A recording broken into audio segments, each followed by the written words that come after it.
नमस्कार, सिद्धीज किचन मध्ये आज आपण मस्त चमचमीत अशी मालवणी फिश करी कशी करायची ते बघणार आहोत। तर यासाठी इथे मी टोळ मासा वापरलाय। तुम्ही याऐवजी दुसरा कोणताही मासा वापरू शकता।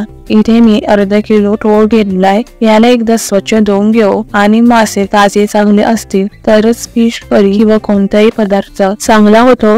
रेसिपीला सुरुवात करूयात। वाटण करण्यासाठी इथे मी पाऊण वाटी ओल्या नारळाचा सव, मीडियम तुकड्यांमध्ये कापलेला टोमॅटो, उभा पातळ कापून घेतलेला कांदा आणि 15 ते 20 लसणाच्या पाकळ्या आता एका मिक्सरच्या भांड्यामध्ये घेऊया। पाऊण वाटी ओल्या नारळाचा सव, उभा पातळ कापून घेतलेला कांदा, मीडियम साईज मध्ये कापलेला टोमॅटो, 15 ते 20 लसणाच्या पाकळ्या, 6 ते 7 बेडकी मिरची, 2 चमचे धने, पाव चमचा हळद आणि थोडंसं पाणी घालू आणि याला बारीक वाटून घेऊ।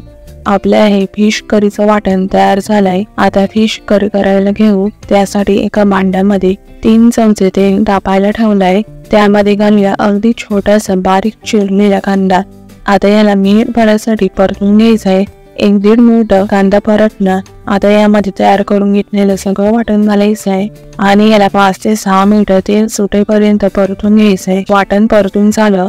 आता यामध्ये घालायचंय पाणी। तर इथे मी जवळपास 1.5 कप पाणी घातलं। तुम्ही इथे तुमच्या कन्सिस्टन्सी नुसार पाणी इथे कमी जास्त करू शकता। त्यासोबत घालूयात मासे आणि चवीपुरतं मीठ।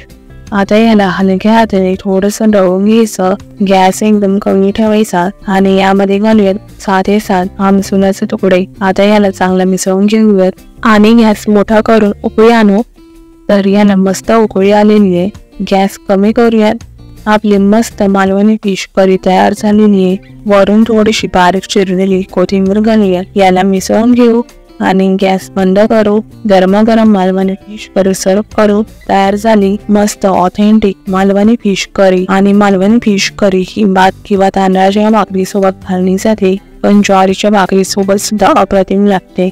तुम्ही पण या पद्धतीने फिश करी नक्की करून बघा। कुठल्याही प्रकारचा मासा वापरू शकता, टोळच वापरला पाहिजे असं काही नाही। तर करून बघा ही रेसिपी आणि मला कमेंट्स मध्ये सांगा की ती कशी वाटली। पुन्हा भेटूयात अशाच एका मस्त रेसिपी सोबत।